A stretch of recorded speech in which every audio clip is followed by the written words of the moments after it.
Glória a Deus e aleluia. Evangelho segundo escreveu João, capítulo 21, diz assim a palavra do Senhor. Depois disso, Jesus apareceu novamente aos seus discípulos à margem do mar de Tiberíades. Foi assim. Estavam juntos Simão Pedro, Tomé chamado Dídimo, Natanael de Caná da Galileia, os filhos de Zebedeu e os 2 outros discípulos. Vou pescar, disse-lhes Simão Pedro. E eles disseram, nós vamos com você. Eles foram e entraram no barco naquela noite, não pegaram nada. Glória a Deus e aleluia, amados irmãos, eu gosto muito dessa palavra porque ela remete muito nos dias que nós passamos de hoje, sobre aquilo que nós falamos e iniciamos logo nesse programa, de nós termos cuidado de quem nós somos, de nós termos cuidado daquilo que nós vivemos, da forma que nós vivemos. Estamos falando aqui no momento em que o Senhor Jesus já tinha ressuscitado e ele faz alguma das aparições aos seus discípulos. E a terceira delas é nesse momento aqui. Mas me chama muito a atenção que Pedro estava, mais seis discípulos, eles estavam juntos. E olha a importância de um discípulo que ele tem sobre a vida dos demais. Olha a importância do que você tem sobre o meio que você convive. Pedro chega num momento e diz assim, vou pescar. E eu fiquei me perguntando, por que Pedro voltou a pescar? Ele estava com fome? Será que ele não tinha o que comer? Mas se você for fazer a leitura e continuar a leitura, você vai perceber que no final desse enredo, dessa história, você vai perceber que o Senhor ele tinha ali comida que ele poderia dar para os seus discípulos. E também eu me lembrei, Mateus capítulo 4, quando diz que o Senhor ele chama Pedro e diz que ele não seria mais pescador, e sim pescador de homens. Lucas capítulo 5 fala dessa maneira também, no mesmo enredo. Então aqui me chamava a atenção que Pedro, nesse momento, já não estando mais com Jesus ao seu lado em corpo, Pedro, em algum momento, ele volta a fazer aquilo que ele estava fazendo anteriormente. Veja, preste atenção. Não estou falando aqui do momento em que Pedro ele vai e ele se desvia. Não estou falando isso. Eu estou falando que Pedro, um apóstolo, ele volta a praticar, por mais que não seja nada, por mais que aos olhos de Pedro seja natural, porque era a profissão dele, ele volta a praticar aquilo, e é aqui que nós precisamos tomar muito cuidado com quem nós somos e o que nós estamos fazendo. Talvez aquilo que você esteja fazendo no dia de hoje seja algo simples para a tua vida, não tem importância. Aquilo que você está ouvindo nos dias de hoje, não tem nada a ver. Ou você está praticando aquilo que você praticava antes, talvez que quando você chegar no momento, você vai estar voltando a ser quem você era antes. Mas o Senhor, ele te tirou dessa posição. Você não vai ser mais pescador, agora você vai ser pescador de homens. Você agora vai buscar vidas, você vai pescar vidas. Jesus tirou Pedro daquela situação. Jesus tirou Pedro e os seus discípulos. Já não eram mais quem eles eram antes. Agora eles tinham uma missão. Você tem uma missão. E o melhor disso tudo, você tem uma importância enorme no meio a qual você está. Por isso agora você vai entender por que tantas pedras, por que tantas dificuldades, por que barreiras você precisa vencer, porque você tem um propósito nesse lugar. Olha a importância que Pedro tinha. Olha a importância que aquele apóstolo tinha no meio dos seus irmãos. E quando Pedro diz assim, vou pescar, 6 outros apóstolos foram com eles. A tua atitude está falando muito sobre quem você é. A tua forma de falar diz muito sobre quem você é. A tua forma de viver o evangelho fala muito de quem você é. O que você faz hoje, a forma com que você comporta, a forma com que você louva, a forma com que você glorifica, diz muito quem você é. Você pode estar conquistando vidas, mas também você pode estar levando vidas para a perdição. Estou falando com você, crente. Estou falando com você, evangélico. Estou falando com você, cristão, que vai todos os dias para a igreja, mas quando chega dentro da sua casa, você vive aquilo que você vivia no mundo. Quando você sai da tua igreja, você transforma a tua casa na roda dos escarnecedores. Você que vai para o culto cheio de ódio ou cheio de rancor dentro do teu coração, isso diz muito quem você é. Ah, não tem nada a ver. Ah, isso não faz mal. Cuidado, pode não estar fazendo mal agora, mas lá na frente pode fazer um buraco muito grande que você está construindo entre você e o reino dos céus e vai se transformar em um abismo. Tome muito cuidado. Porque você pode, através da tua vida, conquistar vidas. Não precisa você pregar. Pastor, eu não sei recitar um verso bíblico. Eu não sei o que está escrito em tal verso bíblico. Mas se você viver, você vai estar conquistando, pescando almas. Você é o exemplo dentro da tua casa, pai. Você é o exemplo dentro da tua casa, mãe. Você é exemplo, marido, esposa. Você é exemplo. Você é exemplo para os teus vizinhos. O que você faz, o que você pratica, fala muito sobre você. 6 outros discípulos foram arrastados com Pedro, veja. Entraram no barco e ali a palavra nos ensina que passaram a noite toda pescando. E ao amanhecer, Jesus aparece na praia, só que eles não reconheceram. Mas pastor, estava longe. Tudo bem, vamos para essa linha de raciocínio. Estava longe, eles não viram. Eles não reconheceram porque estava muito longe e não viram que era Jesus. Jesus pergunta, tem alguma coisa para comer? E eles respondem, não. Cristão que é cristão tem algo para oferecer, sabe por quê? Porque é figueiras que dão fruto. Que no tempo certo dão fruto, que o Senhor limpa para darem mais fruto no tempo certo. A palavra nos ensina dessa forma. Mas naquele momento, eles disseram, não temos nada. Mais uma vez me remeteu Mateus capítulo 4, na pesca maravilhosa, em qual eles estavam pescando e não pescaram nada. E o Senhor, ele diz, vai novamente com o barco, lança a rede do lado direito, e eles pescaram maravilhosamente. Pedro se derrama na presença de Deus, se aparta de mim, Senhor, porque sou um pecador. Novamente, o Senhor perguntou para eles, tem alguma coisa para comer? Veja, crente, tem muitas pessoas nesse mundo que estão necessitadas de uma palavra e nós precisamos ser fonte de água viva, nós precisamos ser figueiras para dar frutos. Se nós não somos figueiras e nós não temos frutos, a palavra de Deus nos ensina que o Senhor ele vai cortar e jogar no fogo que arde. E eu creio que todos que estão escutando essa noite são figueiras que dão frutos em tempo certo. São figueiras que têm frutos para dar. São figueiras que estão ali cada vez mais dando frutos. Mas um dos seus discípulos enviou, é o Senhor. Pedro, a palavra nos ensina que pula dentro d'água. A palavra nos diz que pula dentro d'água. Nesse momento, uma abundância. Ele manda jogar a rede novamente, uma abundância agora, da mesma maneira que aconteceu ali na chamada dos seus discípulos, agora dá uma abundância de peixes, 153 grandes peixes.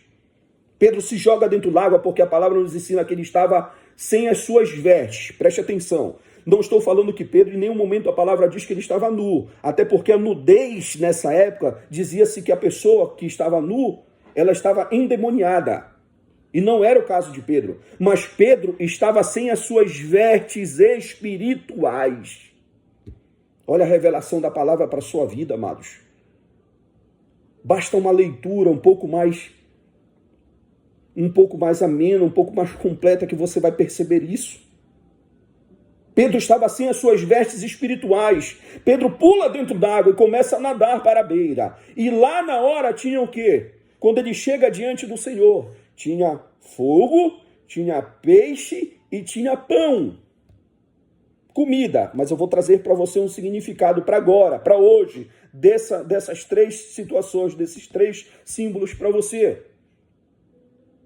Mais uma vez, agora, a palavra de Deus nos ensina que agora houve uma pesca maravilhosa. A pesca foi tão grande que quase o barco vai a pique, mas não afundou. Olha a prosperidade vindo daquilo que quando o Senhor está e daquilo quando o Senhor não está. Quando o Senhor não está, eles não pescaram nada a noite toda. Mas quando o Senhor está, a pesca foi tão grande que quase o barco vai a pique. As redes quase se rompem, mas não afundou e não se romperam. Foi prosperidade grande. Primeiro, espiritual. Segundo, ali de fartura. Você quer algo para a tua vida? Quer espiritualmente? Busque a palavra de Deus. Você quer que o teu propósito, o teu projeto, ele se expanda, ele vingue, ele tenha cada vez mais frutos? Busque a palavra de Deus. Ao chegar lá, nenhum dos discípulos ousaram em perguntar quem és tu, porque sabiam quem era o Senhor Jesus. E muitas vezes nós, cristãos, crentes, perguntamos, será que vem de Deus? Será que é do Senhor? É de Deus. E nem sabem. Tomem muito cuidado com isso. Tem pessoas que estão comendo pratos que não são do Senhor e está dizendo, é de Deus. Ah, o Senhor me deu. O Senhor revelou. O Senhor uniu. Cuidado, que isso muitas vezes é do coração humano. Mas você já parou para perguntar? Aquilo que vem do Senhor não te traz dor. Aquilo que vem do Senhor não te traz dúvida. Aquilo que vem do Senhor te traz alívio.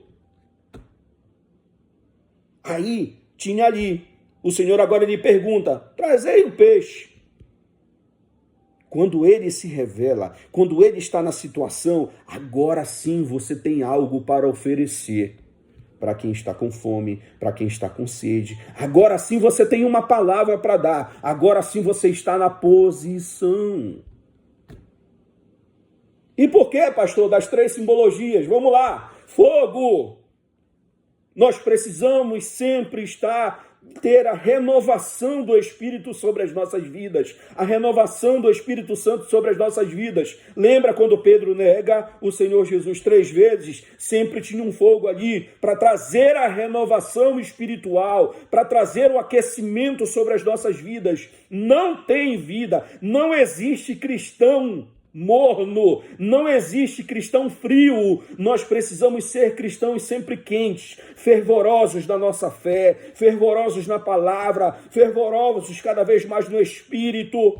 Não existe cristão frio. Se tiver cristão frio, preste atenção, você pode estar na beira do abismo. A palavra de Deus está vindo para você essa noite, para te trazer cada vez mais um aquecimento nas noites frias. Como uma coluna de fogo, para você caminhar e seguir durante o deserto, para te trazer renovação. Todo cristão precisa ter esse fogo. Segundo, peixe. O que representa o peixe, pastor? Vidas. Cristão que é cristão, nascido do Espírito. Cristão que é cristão, que cada vez mais se converteu na presença do Senhor. Cristão tem que ter amor a vidas. Se não tiver amor a vidas, não é um cristão convertido. Existe no dia de hoje cristão que não se importa com outro cristão. Ah, pastor, mas eu tenho que pegar no colo e botar para casa? Lógico que não, irmãos. Pare de ser bebê. Pare de ser menino. Cristão que é cristão ora pelo outro e não amaldiçoa. Cristão que é cristão pede pelo outro e não amaldiçoa. Cristão que é cristão abraça o outro e não repudia. Cristão que é cristão dá a paz do Senhor e não fica de becinho. Tem que ter amor a vidas. Pão. Terceiro ponto. Palavra. Pão, palavra. Corpo de Cristo, lembre-se disso. Sem palavra não há evangelho. Sem a palavra de Deus não existe evangelho. É anátema. é mentiroso, é enganoso. Quantos pregadores motivacionais tem nos YouTubes da vida? Quantos pregadores motivacionais estão aí ganhando cada vez mais fama, likes, ganhando cada vez mais uma importância sobre a sua vida? Tome cuidado. Pregação motivacional não te leva a lugar nenhum. Palavra, pão da vida, sim, vai te levar, vai te corrigir, vai te trazer alimento. Lembre-se disso, pão. É através da palavra que nós somos curados, é através da palavra que nós somos saciados, é através da palavra que nós somos cada vez mais renovados, é através da palavra que vem o avivamento do Senhor. Nós precisamos parar com isso, com a meninice do dia de hoje, de estar ouvindo qualquer um.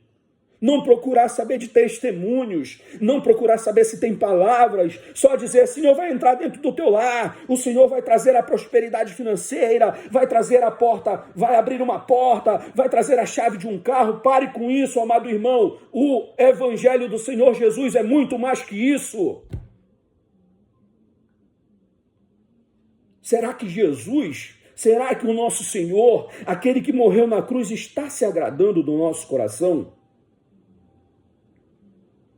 Talvez você esteja ouvindo aí, você possa estar falando, o teu coração está doendo. O meu Senhor pode ter até aberto uma ferida.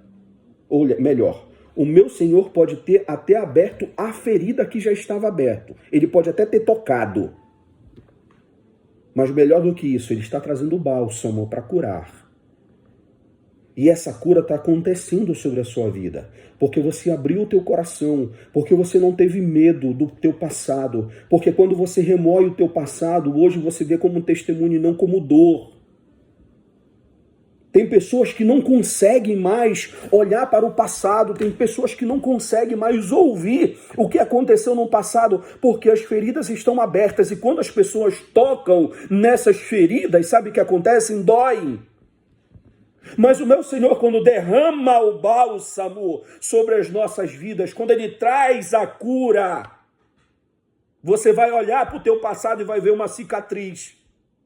Essa cicatriz são só lembranças daquilo que você passou e de quem você é no dia de hoje.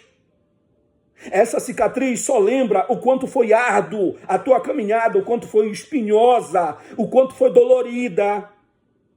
Mas o Senhor trouxe bálsamo, o Senhor trouxe cura. É assim que o Senhor está fazendo conosco no dia de hoje, nessa noite. É assim que o Senhor está fazendo conosco essa noite. Ele está curando o teu coração. Ele está mostrando para você quem você é. Ele está mostrando para você quem você deve ser. Deixe o Senhor agir sobre a tua vida. Pode doer, não te preocupa. Ele está curando. Ele está trazendo cura. Ele está cada vez mais cuidando de você. Pedro foi dessa forma. Negou Jesus 3 vezes. Pedro carregou esse remorso sobre a vida dele por muito. A morte de Pedro, você que gosta da história, você que estudou, você que pesquisou, não se achou digno de morrer como Jesus Cristo, mas preferiu ser crucificado de cabeça para baixo, porque se achou indigno. E Pedro tinha uma posição muito grande, assim como você tem. Pedro aprendeu. Pedro se converteu. E quando ele se converteu, ele foi genuíno. E todos os dias ele buscava aprender. Se você pesquisar a história de Pedro na Bíblia, se você for ler o que Pedro foi na Bíblia, você vai ver quantos erros ele cometeu.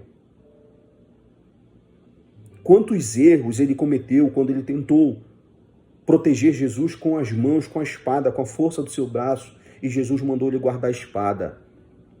Quantas vezes o Senhor falou com ele? 3 vezes, tu me amas, Pedro. E se você ler, você vai perceber que ele até fica chateado na 3ª vez, mas era o Senhor chamando a atenção, porque Deus sabia quem ele era, assim como o Senhor sabe quem você é. Quando ele insiste em dizer, tu me amas, apacenta minhas ovelhas. Amor. Não amor à força do teu braço, não amor ao teu emprego, não amor aos bens materiais, mas amor ao reino dos céus. Amor de verdade, o ágape. Eu convido você a orar comigo para finalizarmos essa noite em nome de Jesus. Senhor Todo-Poderoso, eu quero te agradecer, Pai, mais uma vez pela tua palavra, que foi um bálsamo sobre as nossas vidas. Quero te agradecer, Santo de Israel, por cada vez mais falar aos nossos corações. Te apresentar cada vida, Senhor, que está do outro lado, Pai. Seja ela, meu Senhor, no seu trabalho, seja ela na sua casa, seja ela, Senhor, pelos canais, não só da rádio, mas pela internet. Eu te peço, continua falando com cada um de nós, Pai, através da tua palavra, das próximas programações, através dos louvores, Senhor. Que eu tenho certeza, Pai, que grande vai ser a nossa vitória, o nosso milagre, em nome do Senhor Jesus. Em nome de Jesus. Amém e graças a Deus.